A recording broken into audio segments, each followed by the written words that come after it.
Thank you to the Three Principles Global community for offering these conversations. These webinars are intended to support community conversations on the quotes of Sydney Banks. If you're not familiar with the Three Principles Global community, it is a nonprofit organization committed to disseminating the understanding of the three principles as discovered by Sydney Banks. The three principles point toward the true source of human experience. Insightful realization of the three principles allows anyone to understand how all human experience is created and to glimpse into the very nature of that creative source.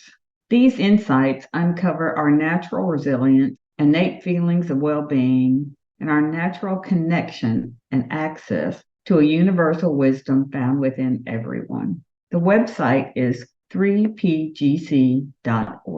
All righty. Welcome, everybody. Thanks for coming back for another conversation on the quotes of Sydney Banks. This is a great pleasure. This is sponsored by the Three Principles Global community. And their hope is to, their mission in life is to really support people in learning more about Sydney Banks and really his contribution to all of us and all of humanity. So that part added to all humanity. That's my opinion. I'm very grateful for it. So the quote chosen today was from page 129 of The Missing Link. The wisdom humanity seeks lies within the consciousness of all human beings, trapped and held prisoner by their own personal minds. I'll read it again, and then you can just let it travel.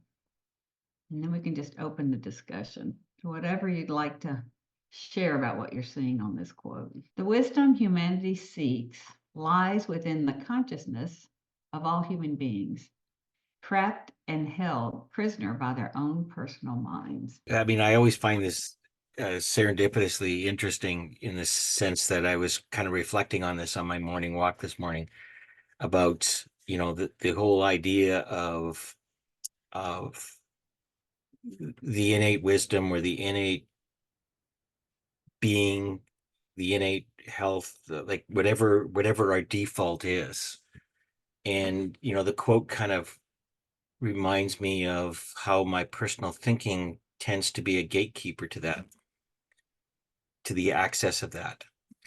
And the thicker the gate, or the thicker the door,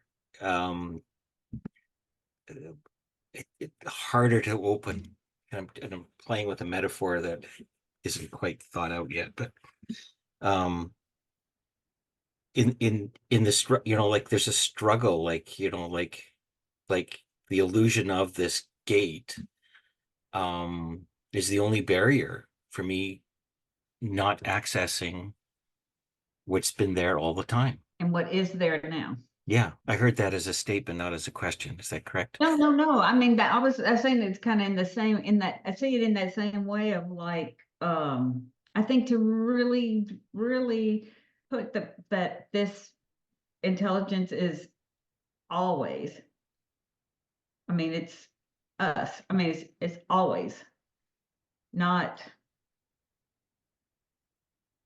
before I found the principles, not after I found the principles. It's an intelligence that is always present.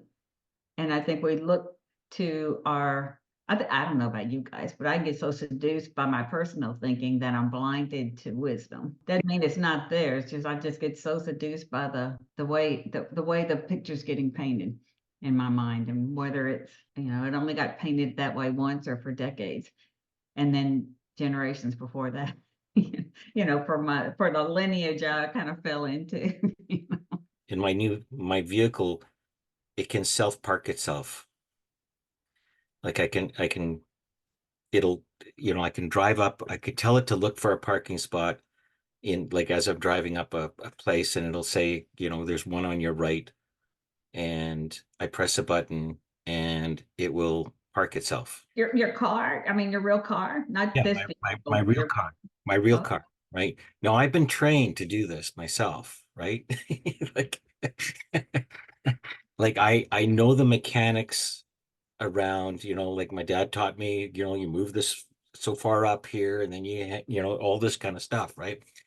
And so there's a built-in intelligence in this vehicle. And every time I've hit the button, I've been so scared out of my life that I'm going to hit something, like, because it does it really fast. Like I'm cautiously parking. This thing will just take over and park it like it has to get in there before the time runs out.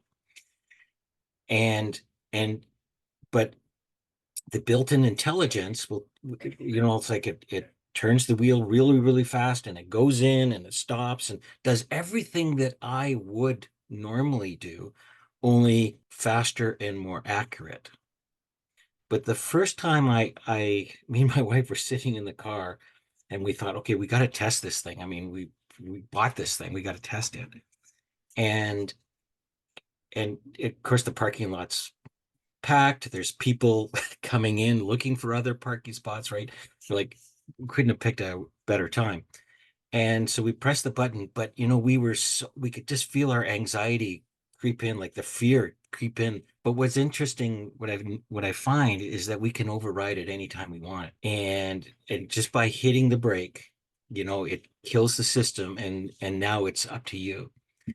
And I find that this, three principles is almost like working in reverse, in the sense of, um like, there's a lack of trust that I find myself not trusting in the right. So I have my brakes on more often than I need to, and starting to realize that now. And yeah, it can do it much better than I can, if I willing to let go of the steering wheel, literally let go of the steering wheel, and trust the built-in system that enables it to do what it needs to do. um and it's really interesting. But it's also interesting to note how I get a little insecure around it and feel like I have to take over it. And that's the part I'm feeling in many circumstances, where there's this, I feel like I have to take over right now, and not trusting the system fully enough, right? Or I catch myself taking over when and having undesirable consequences, let's just say, or results. Finding myself, oh, geez, I could have done better. I love that metaphor. My car's not that smart, but but I love that idea about, I mean, something you've been in control of for so long, parallel parking or whatever. You have so much momentum behind that muscle memory and everything else about controlling the car and I don't know about you, but when I got a driver's license, you had to be able to parallel park. You know what I mean? So I mean, it was a loaded thing. Liberation, drive a car by yourself, and parallel parking was the key. You know what I mean? So it was a loaded, it was a loaded thing. So to really, I think your metaphor is great. Like, take your hands off the wheel, but you have so much momentum and muscle memory and grip it, 10 and 2, 10 and 2, have those hands on the steering wheel and grip down. That's a great one. And I'm laughing too, because probably when you put your foot on the brake, like you said, it probably complicates the system a whole lot more. You could already been parked. Taking a seat at the restaurant, but you'd be completely a done deal over with.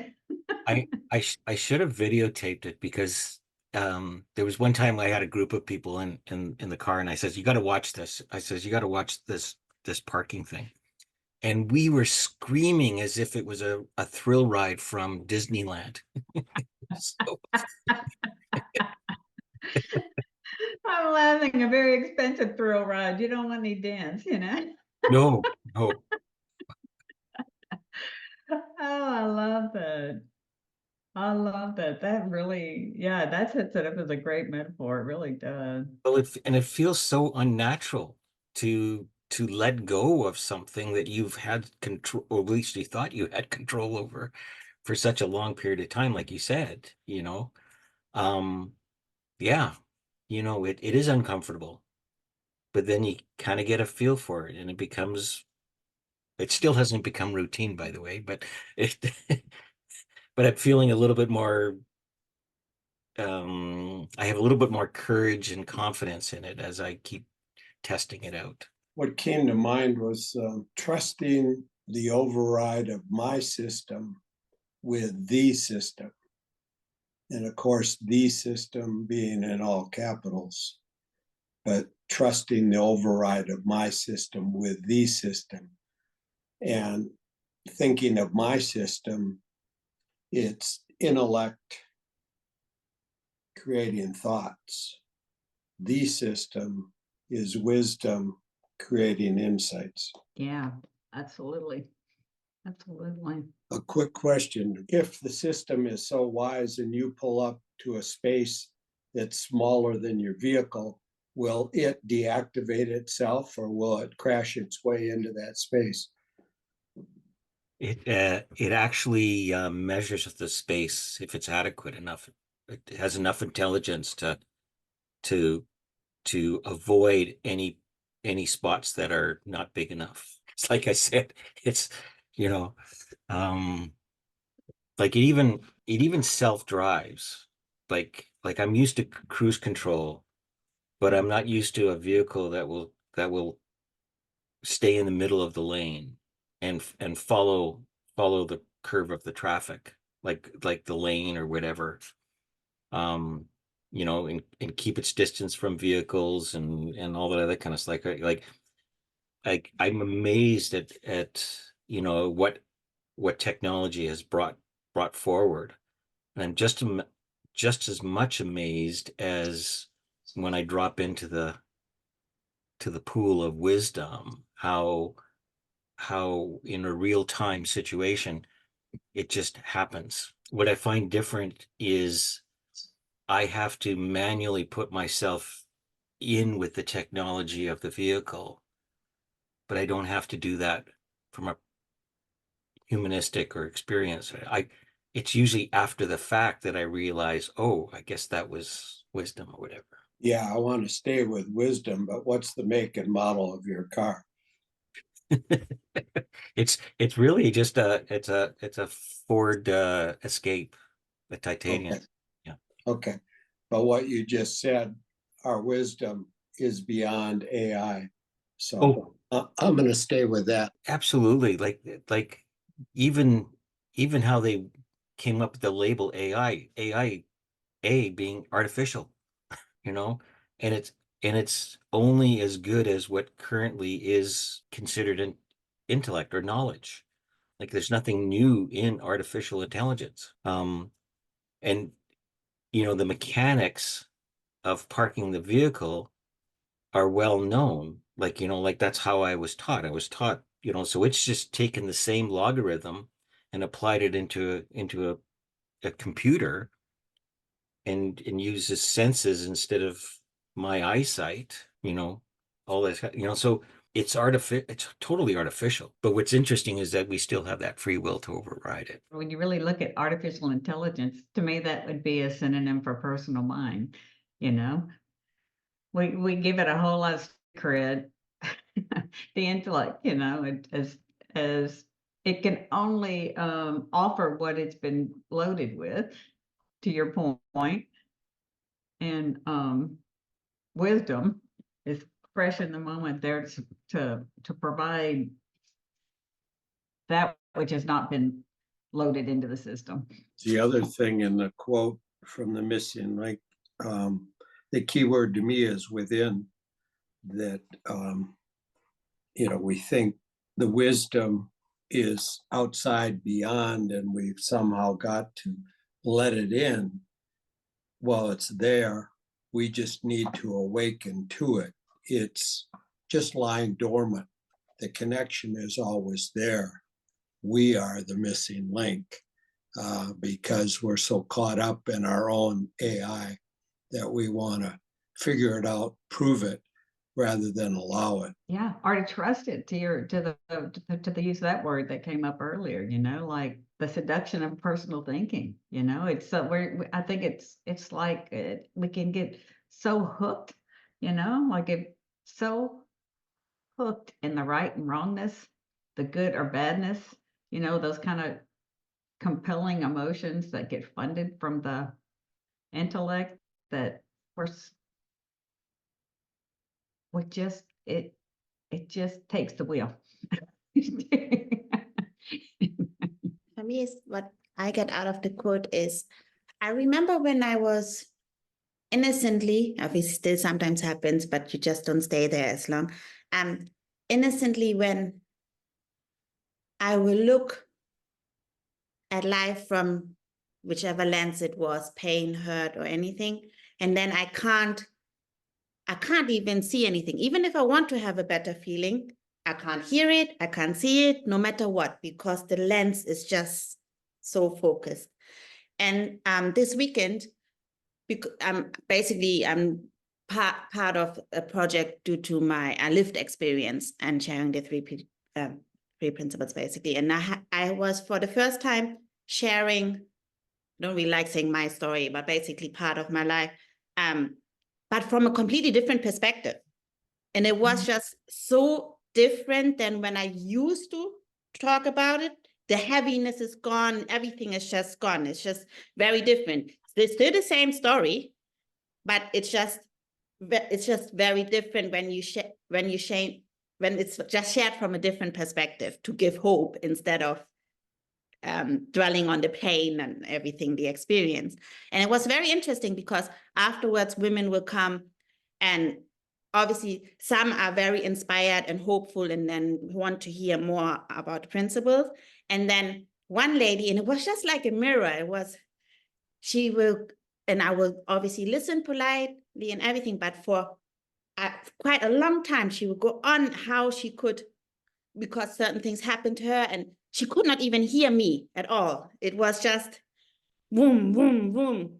And then at the end, it ended like, and I'm so sad that these things has happened to you. And I said, oh, but I'm not sad anymore. it's different now. But she could not hear it. And it was such a mirror, almost like from the outside looking at someone like, wow, this is really how it used to be when you are just, you can't hear anything, you can't see anything. She wants to be better. She wants it. She really wants this for herself, but is so trapped and imprisoned, like basically stagnant, paralyzed by the way she allows her thinking. Yeah. Innocently, you know, I think that's such a helpful thing to remember. It's so innocent. Yes. You know, and it's just so innocent that she can't see and we couldn't see when we couldn't see. Exactly. It Wow, just what makes a- you so grateful.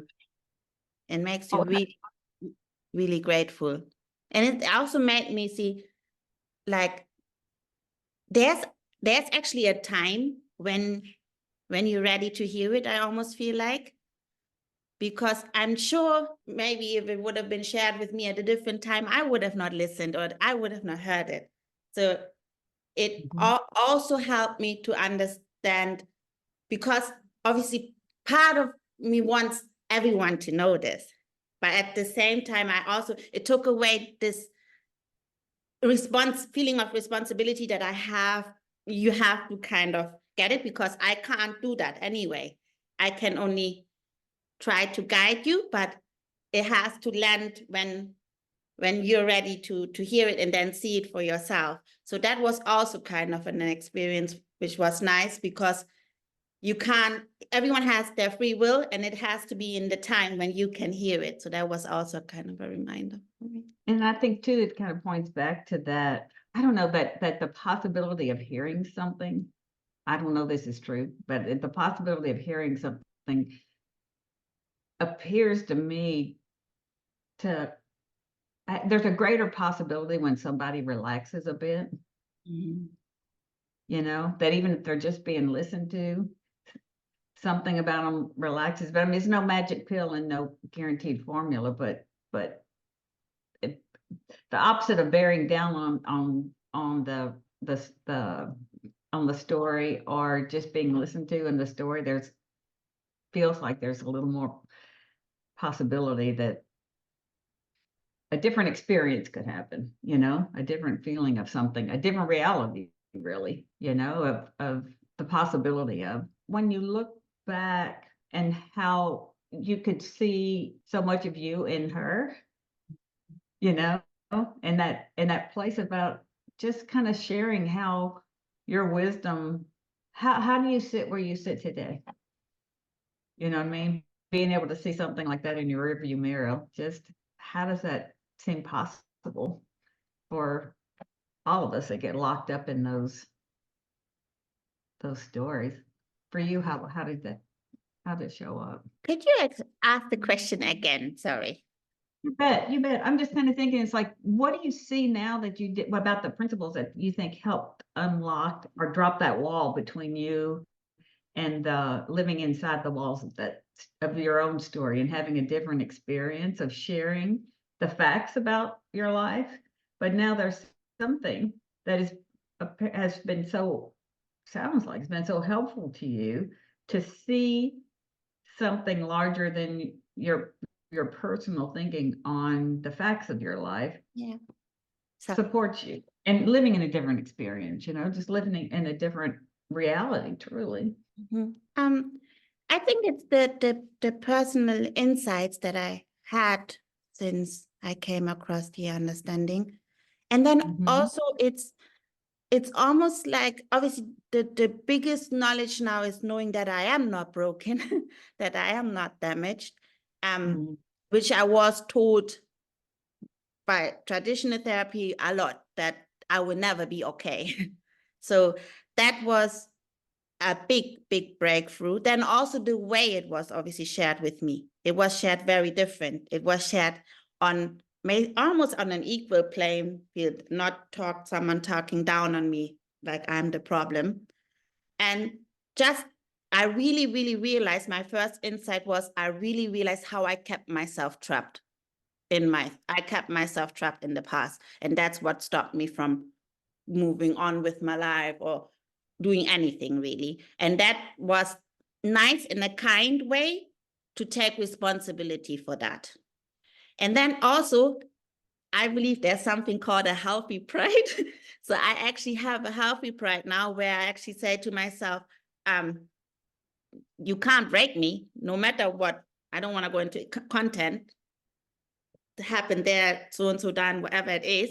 They can't break me. And I feel almost like proud of it. So it sounds very funny, but yeah, so that was the biggest thing for me. And then just like I said, the personal insights, things that I have believed for so long, whether it is someone telling me, because these things happen, you never had a childhood, you were not really a child, you've been perverted. For example, I was told I've been perverted from a young age because of certain experiences.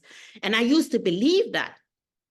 And I did not actually realize I believed that. And then I was always so confused why I will always attract certain things in my life, until it made click. Oh, I did believe that, but it's not true. And since I know that it's not true, it's just something that someone has said to me, and I believed it. I took it as the gospel, basically. And then I realized, no, it's not. And then boom, I change, things around me change. I don't attract the certain people. So that's how it has shown up for me personally. Yeah. That's beautiful. Mhm. I think that's a perfect example of personal thinking and wisdom. The more you understand the roles that they play, it just shows you, gosh, it just shows you so much. That even that just one line about there's nothing in me that's broken and nothing outside me can reach that, Yeah. And I understand self-love now. I used to always think, yeah, I don't love myself, obviously, because of everything. And now I did not even have to try to love myself. When you get this, it just happens. It just happens. And you don't have to do anything for it. If you don't, obviously it's good to take care of yourself, but you don't have to do A to Z. It just naturally happened. So that was also quite beautiful. Gosh, thank you for sharing that. And I mean, I don't know about y'all, but there's not a person on the earth I wouldn't want to hear your story so they could have the same feeling, Mhm. you know? What's coming up for me is the second part of that statement that says held prisoner by their own personal minds. And so what the image that came up for me is a string that's all snarled and in knots and trying to unsnarl it by pushing on it and pulling on it. And that's all there is. And the more frustrating it gets, the it just won't work. It seems to me that that's what happens, that I'm just focused on this is a problem and I don't have a different perspective as to how to go about undoing that. And until it occurs to me, it's like, well, why don't you try and take it apart? Or why don't you relax a little bit about it or try to understand it or get curious about it? How did that change happen? When I asked myself that question, I said, I don't know. I don't know how it happened that I see it differently. What I do know is that if I'm in these conversations, it's more likely to happen. You know, a seed gets planted in some way, but I don't know when I'm going to see it. An example is this morning I slept in, and for most of my life, sleeping in was a bad thing. And I'm being a slug. I'm being lazy. I should be accomplishing things, and my wish is to have energy and vitality. And it occurred to me this morning that I'm just enjoying the stillness of it all. Maybe that was what my wisdom was trying to just, be quiet, be still. And it was a big shift in, I hope there's not a video camera on me seeing me that I'm sleeping in after 7 o'clock in the morning. Why did that thought come into my mind? Why did I see that for the first time in over 7 decades of being on the planet? I don't know. It's like after the fact. Well, maybe that I've been in this conversations that suddenly something came through my thick skull or my personal mind that just felt like lightening up. Oh, I love that. Yeah. Oh my gosh. I love that. But in the past, it had been like, I'm sleeping in late. What's the problem with it? This is wrong. I should be out there doing something and And struggling it, with it. oh my gosh, 7:01, it means something about you if you're still in bed at 7:01.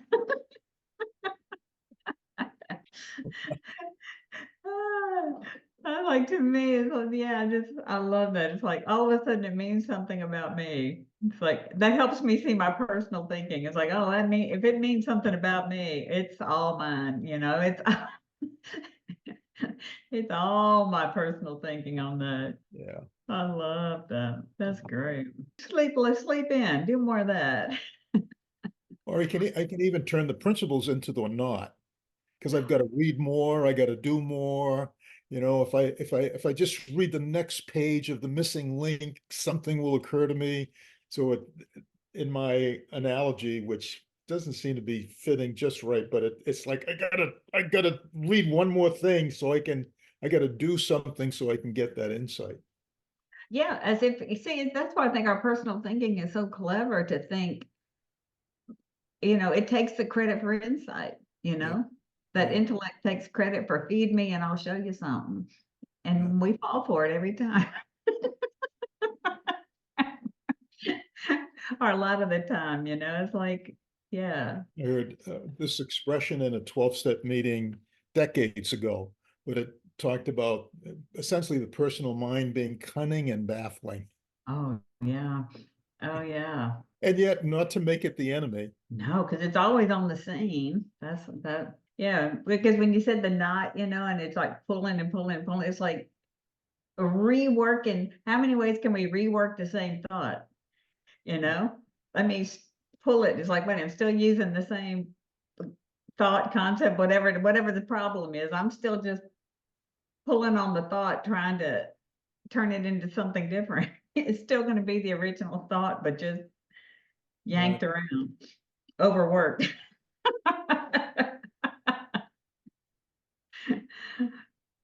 Yeah. I heard something this weekend, and it was, am I looking at it as a problem or a possibility? And when I'm defining it as a not, almost by definition, this is a problem. I'm not seeing the possibility in it or the opportunity or the infinite potential of what could be here for me. or for Mhm. whoever I'm dealing with. And I think it's so funny too, and even the how they get that elite certification of a problem to start out with, you know. And then of course that elite intelligence of personal thinking says it shouldn't be here, not a welcome visitor, there's something here to pull on or push against or whatever that. The 12-step program saying that the whatever it was is villainizes it. Mm. And Sid's been quoted saying, even though he talks about two minds, it's still one mind used two different ways. And even the notion of like labeling it as something outside of the intellect, like something wrong about the intellect, like it is, even the sense of, well, it's a prisoner, or it's holding me back, and all those things, right? I think the only it may be holding us back, but if it is true that insights are a natural occurrence, as opposed to something that's like a miracle, but something that's very innate and natural for us to have happen on an ongoing basis, then the only thing that's keeping me at a level of consciousness is me thinking that I've reached a level, like a knowledge base, and I know in other disciplines they refer to something different, but insight after insight is, for me, is sort of like, it's a leap. Like, there is no learning curve in the three principles. It's done in steps. Sometimes the steps are big, sometimes they're tiny, but they're all by insight, and each insight brings me to a different understanding of the world, of my world. And it's very natural when it happens, but I don't see it happening until it's, oh, eureka, holy moly, whatever it is that we express it in. And then the world looks different until it doesn't. And and then now there's a really this isn't a plug for the movie, but it's an interesting movie. It's called Poor Things. And it's really quirky if you can get past the quirkiness. But it's about this, her name's Bella, is the main character, and she gets transplanted with a baby brain in an adult body. And then she goes out and tries to experience the world. And as she's experiencing the world, you can see her level of development, like consciousness kind of a thing. And there's some really good zingers quotes from the movie that's just sort of like, and I often talk about like once you've had an insight, it's sort of like, well, then that becomes, and then all of a sudden you have another insight, and it's like, oh my goodness, it's changed again. And uh, can I just do a quote from the movie? I found this one this morning. Anyway, okay. So the quote, it goes like this: "As God, my Father, says, it is only that way until we discover the new way it is, and then that is the way it is until we discover the new way it is. And so it goes until the world is no longer flat, electricity lights the night, and shoes are no longer tied with ribbons." And I just I really fell in love with the movie. There's it's not for everybody, by the way. It's a crazy movie, but anyway, but it's so interesting because she takes this childlike attitude into the adult world, Mm. and she's up against all the adults and society and culture and all these different things, and she's just being so curious. And what I find interesting, like when she talks, like from the intellectual, is she just finds it all interesting. Isn't it interesting how we hold ourselves back? Isn't like, like what a soft landing. Like you said, that you're there until you see something and you're not there anymore, and then you'll see something else. Those two intelligences, like you said, they're not different. It's just how we use them.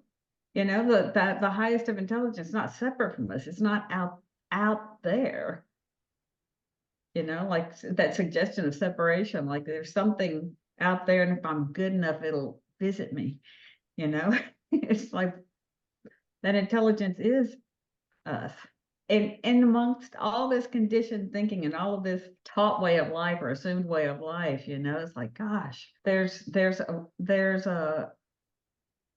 I don't know, that hope that there are other realities I haven't seen due to my own personal thinking, and the innocence of me holding that as true, and knowing that there's so much more, not from a needy place, but just from a real foundational understanding that what I'm seeing is limited based on what I can see, and how can I be more open to all the things I have not seen without poo-pooing them, without having anything on it, but just to be curious about life, like you say that she was, just to, wouldn't that be cool just to kind of wake up and go, what are you people up to around here? That's Hey, Rick, exactly what the name question was. Sorry, the movie again. the movie's called Poor Things. Okay, thanks. Yeah, it's on Prime. Emma Stone just won best actress for it, but like this playfulness and childlike quality of staying curious around, like, isn't that interesting that you have this rule about life? Isn't that interesting? you know and I'm thinking that too, Rick, about something as simple as like white pants before Easter. Oh my God, to me it shows that just how heavily laden we are with this silliness about rights and wrongs. It's not even world peace, it's white pants before Easter. After Labor Day, these crazy, like crazy things that she would probably go, why y'all make it so hard? it was wacky. Like, I thought, oh Yeah. my goodness, like I'm watching it with my 94-year-old dad, if you can imagine that. And there's some scenes in there that, like I've seen more of Emma Stone than I probably wish I did. But anyways, she's a very beautiful woman. But Yeah, she is. Yeah. but when I started to really listen to the dialogue that was going on, and embraced her character as somebody that was so open-minded, so curious about new experiences, and asking, like, why aren't you doing more of this? Like, this doesn't make any sense, kind of a thing. And it's just a statement of culture, like just where we are as a society, and there's no subject that was taboo. Like, if you listen in between the lines, like, but I love this last one. Like, I posted it this morning because it really resonated with me, is that, and part of her character was, as we experience new things, we we raise our level of consciousness as we keep going through life. And the ones that don't keep looking for something fresh and new are basically resolved to wherever they are, which is okay too. Mhm. But it sure looked a lot miserable in the movie. But I mean, it's like, The movie that kind of touched me like that, and just in your description, was that one that Brad Pitt was in years ago about Benjamin Button or something. And as he aged, he grew younger versus, it was like the inverted cycle of aging. And I just thought that one was so fascinating too, about the whole concept of aging, and you get more innocent, more curious, more free, more, more, when I say innocent, just innocent in your thinking, and innocent in your being, just like. And so that movie kind of hit me in that same way of like, just kind of woke me up to a whole new ideas about the aging process. It just went counter to all the conditioned thinking of around the aging and what that is going to look like for you.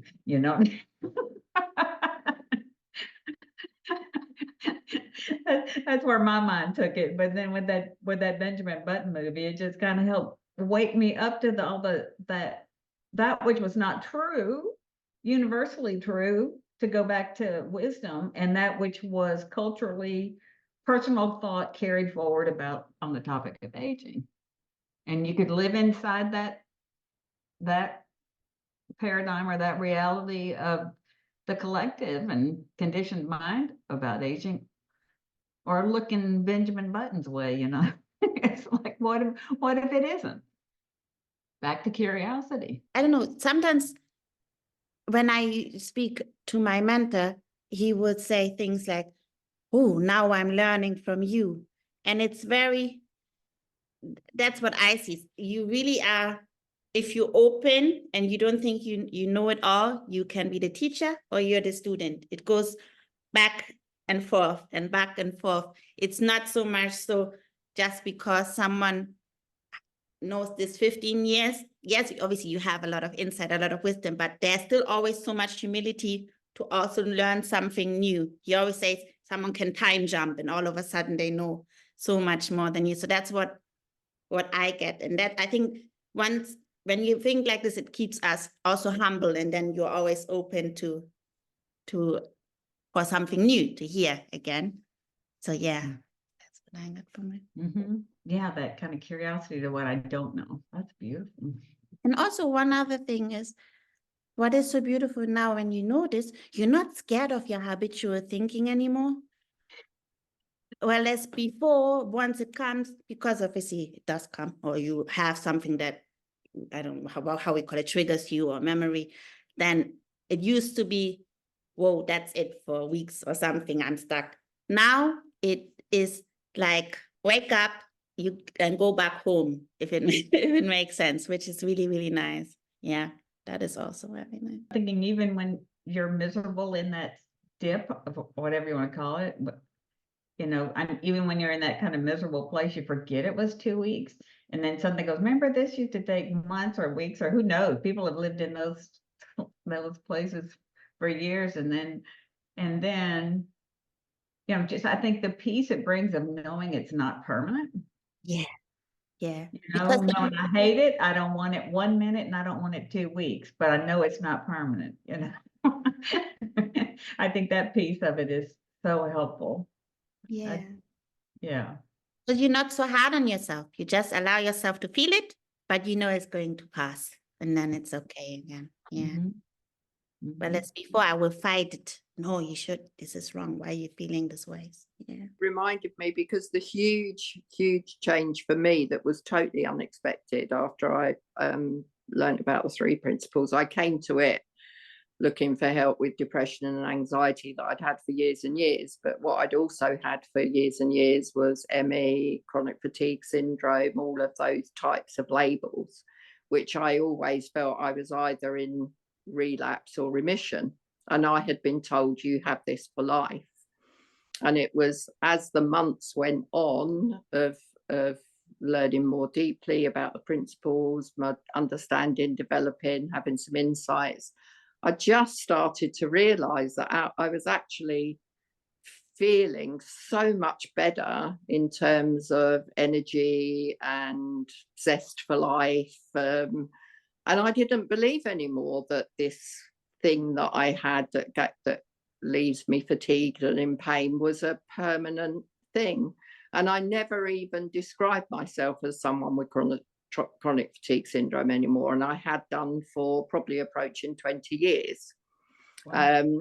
And what I realized about it was that I lived in fear of using too much energy up.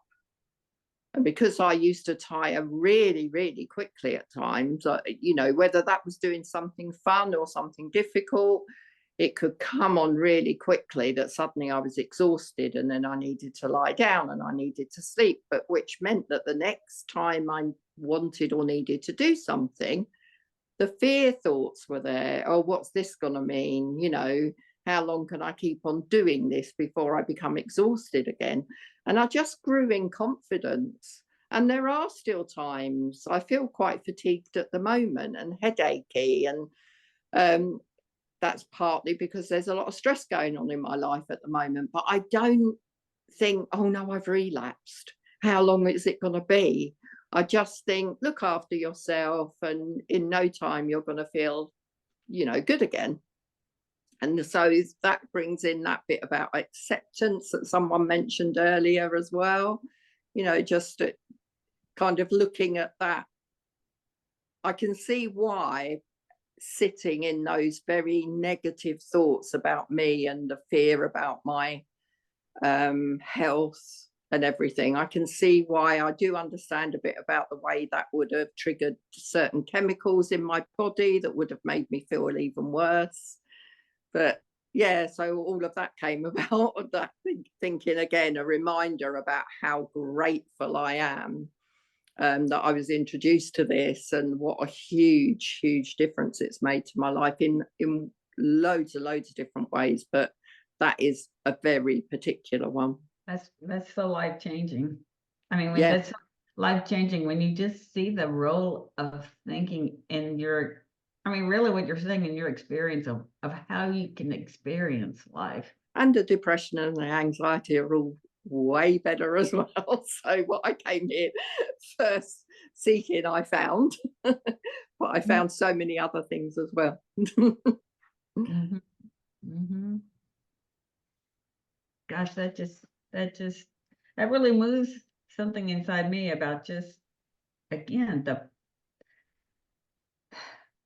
the role of personal thought and its impact on us, you know? Just like when you said that part about remission or Relapse. having, you know, Relapse or relapse remission. or remission, back and forth, Yeah. back and forth. And I can see how just being in that state of mind, you've got two choices.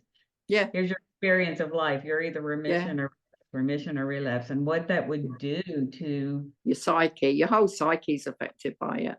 right. Definitely. Yeah. Right. And when I was in remission, it was like, how long's this gonna last? I could very rarely just forget about it. Do you know what I mean? It was like, oh, this feels good, but oh, it might not last long. So Yeah. it just overarched my whole life, really. Mhm. And now I forget about it. I've got an injury at the moment that I'm seeing a therapist for. And I hadn't seen him before. I've seen him a couple of times now, but he sent me a health form to fill out. And I filled out the health form, and it was only when I was talking to him at the sort of initial assessment thing. And I had chronic fatigue and ME and everything for so many years, but I forgot to put it on the form.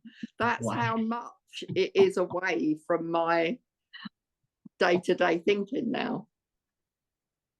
So it's pretty amazing stuff. That's so inspiring to hear, because where it was here, it's like now it's here. Thank you very much for listening. There are abundant resources to learn more through the 3PGC website. You can also learn more by visiting my YouTube channel or my podcast, Connected Living, Truths and Understandings for the Business of Life.